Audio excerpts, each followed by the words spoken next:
It's safe to say that change is on my agenda. Change for good. And I embrace that and I enjoy that change. The moment that secret file surfaced, it wasn't just paper, it was a loaded weapon pointed straight at the heart of the monarchy. A weapon capable of detonating decades of carefully protected image, loyalty, and bloodline legitimacy in one ruthless strike. And the man holding that weapon wasn't an enemy. It was Prince William himself. Because behind the palace walls, away from cameras and polite smiles, something had gone horribly wrong. Something that wasn't supposed to exist. Something that whispered betrayal in the quiet corners of royal archives. And once William saw it, he couldn't unsee it. This wasn't gossip anymore. This wasn't press drama. This was bloodline war. 7 days earlier, inside the dimly lit royal archives, Prince William had stepped into that room carrying nothing but duty. He wasn't hunting for scandal, he wasn't chasing revenge, he was doing what future kings do, protecting the throne from invisible cracks before they shattered everything. The air smelled of old paper and forgotten history. Dust floated in the beams of weak light. The monarchy's secrets lived in that room. Every birth, every death, every scandal buried beneath centuries of silence. And then he saw it. A folder that didn't belong. A folder that shouldn't have existed with the weight it carried. Archie and Lilibet Mountbatten Windsor. His nephew. His niece. His brother's children. His blood.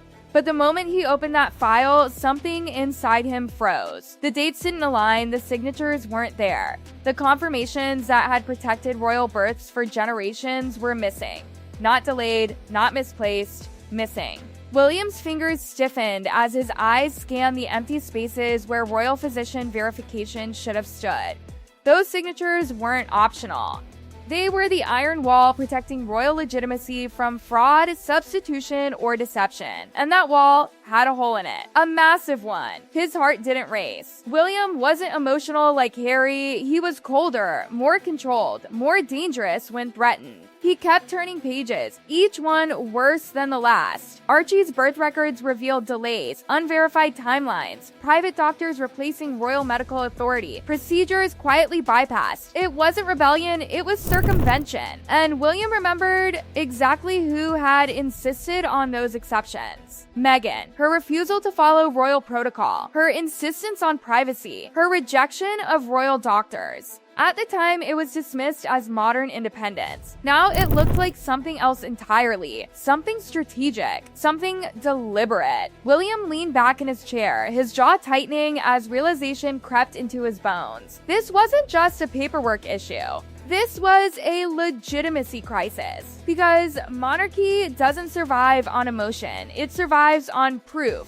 Without proof, there is no crown. And then came the second file, Lilibet, born in America, beyond palace supervision, beyond royal oversight, beyond the reach of Britain's centuries-old safeguards. William opened it slowly as if he already knew it would confirm his worst fear. And it did. There was nothing. No sovereign verification. No royal physician confirmation. Just a foreign birth certificate. A document the monarchy had never authenticated itself. A foreign institution holding proof of a British royal successor. It was unthinkable. It was unacceptable. It was dangerous. William's fingers stopped moving. He didn't need to read further. Because now the question wasn't what happened. The question was why. Why had Meghan fought so aggressively to avoid royal medical supervision? Why had she rejected centuries of protocol designed to protect legitimacy? Why had she insisted on controlling every detail? And most importantly, what was she protecting? William stood slowly, the leather chair scraping against the floor like a warning. His reflection stared back at him in the archive glass. He wasn't just Harry's brother anymore. He was the future king. And kings do not tolerate uncertainty in the bloodline, because uncertainty destroys trust. And trust is the monarchy's oxygen. Without it, the institution suffocates. William closed the file with a sharp snap that echoed like a verdict. This wasn't an accident. This wasn't harmless privacy. This was a fracture in the royal foundation. And fractures spread. Left alone, they destroy everything. But William wasn't going to leave it alone. He called his legal advisors immediately, not for comfort or confirmation.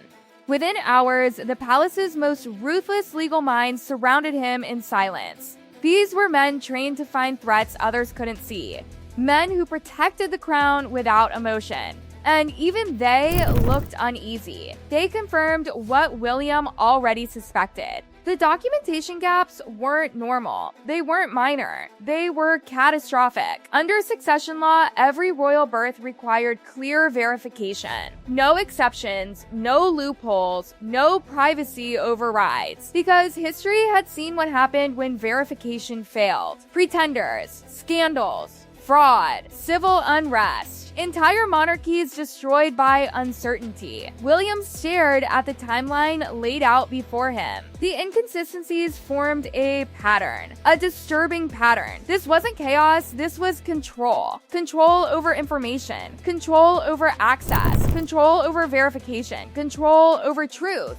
And only one person had insisted on that level of control: Meghan. The realization hit harder than anything else, because this wasn't just about legality. This was personal. His brother had trusted her completely. Harry had burned his bridges for her, abandoned his family for her, defended her against the world. And now the monarchy itself was facing questions that could never be ignored again. William felt something rare. Not anger yet. Betrayal. Not betrayal of him. Betrayal of the crown. Betrayal of duty. Betrayal of centuries of sacrifice made to protect royal legitimacy. And that betrayal demanded confrontation. Not tomorrow, not later, now. William walked toward the window, staring across the palace grounds where guards stood immovable. Symbols of stability. Symbols of continuity. Symbols of truth. Everything the monarchy represented. Everything now threatened by uncertainty. He reached for his phone. Scrolled to Harry's contact. Stopped. Because this wasn't Harry's war. Not yet.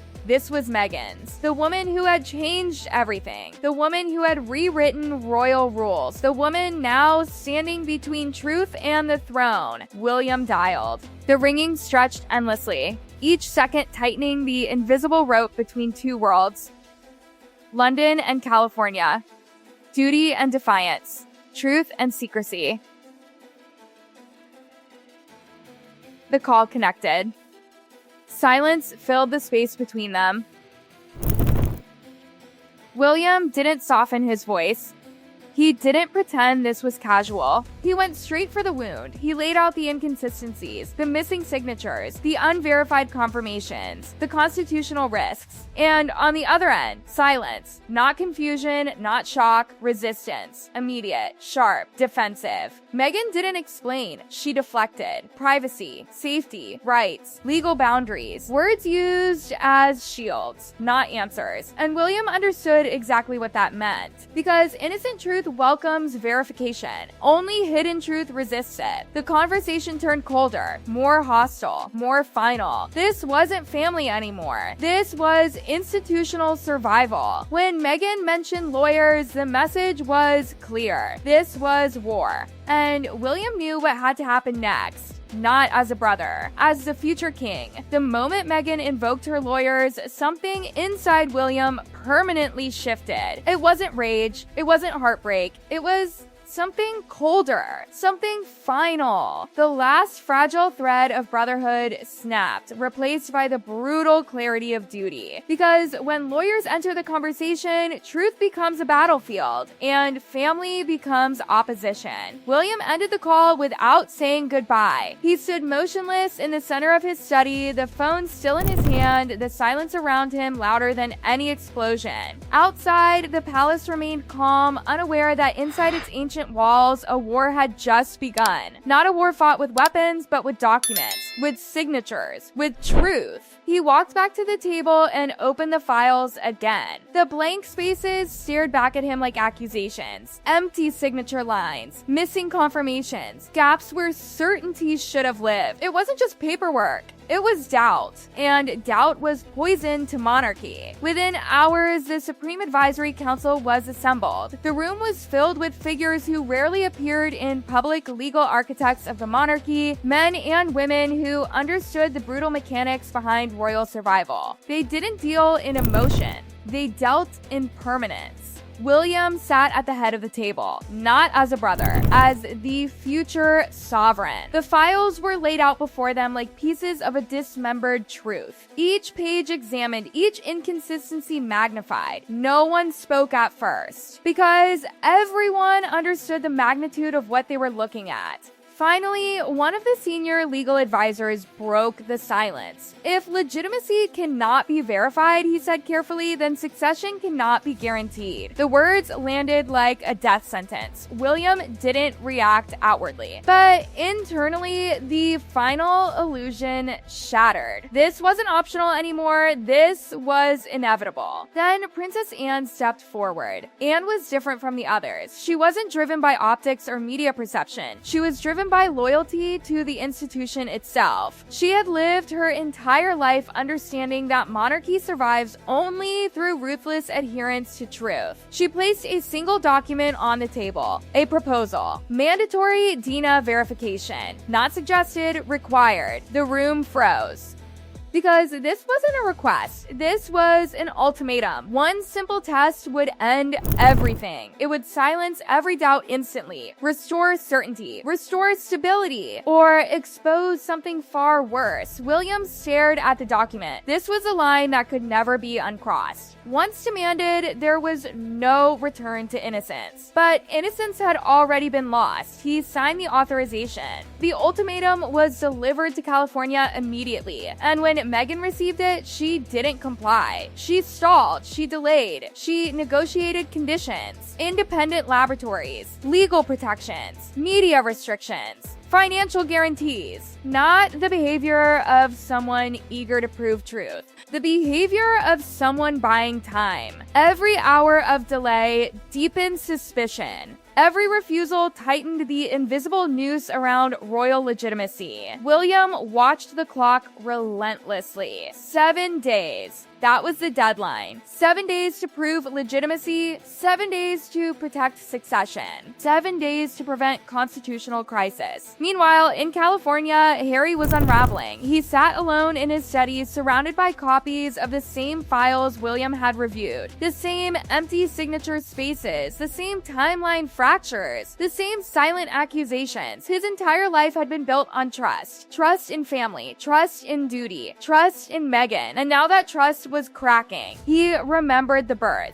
the secrecy, the controlled access, the aggressive privacy. At the time, he believed he was protecting his family. Now, he wondered if he had been protecting something else entirely, something he didn't understand. He stared at the photographs of his children. His heart refused to doubt them, but his mind could no longer ignore the unanswered questions surrounding their place in succession. For the first time, Harry reached out to William privately, not as an enemy, not as an opponent, as a brother searching for truth. When Meghan discovered his communication, the emotional explosion was immediate. Not loud, not chaotic, but devastating. Because trust had fractured.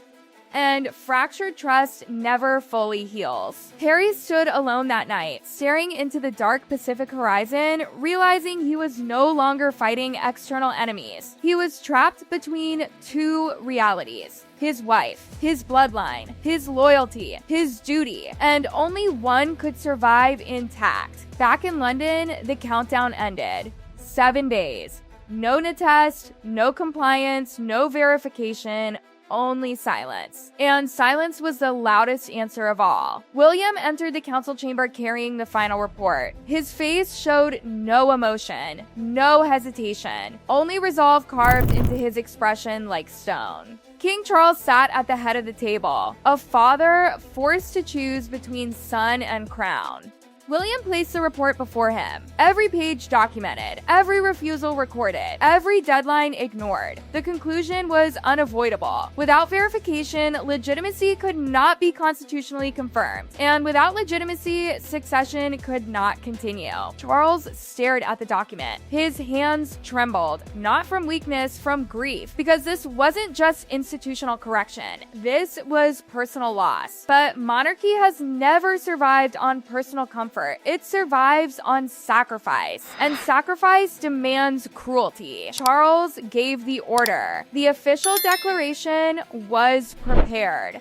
Less than 200 words. Cold, precise, merciless. Archie and Lilibet Mountbatten Windsor were removed from the official line of succession pending verified constitutional authentication. No accusations, no emotional language, just absence. Absence of proof, absence of certainty, absence of legitimacy. When the announcement went public, the world erupted. Media chaos. Public disbelief, global shockwaves. But inside the palace, there was only silence because the damage wasn't visible. It was internal, irreversible. In California, Meghan mobilized instantly. Lawyers, statements, counterattacks, public outrage. But Harry remained silent because deep inside, he understood something he couldn't say aloud. William hadn't acted out of hatred. He had acted out of duty, the most brutal kind of duty. William stood alone later that night in the palace corridor, staring at the updated royal succession registry. 2 names now marked differently, not erased,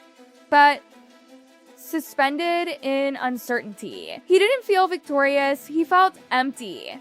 Because protecting the crown had cost him his brother. But monarchy was never designed to protect family. It was designed to protect itself. And William had done exactly that. He closed the file slowly, knowing history would never forget this moment. Because this wasn't just a succession correction. This was a day truth demanded proof. And proof never negotiates with silence. Never negotiates with silence. Never negotiates with silence. Never negotiates with silence. Never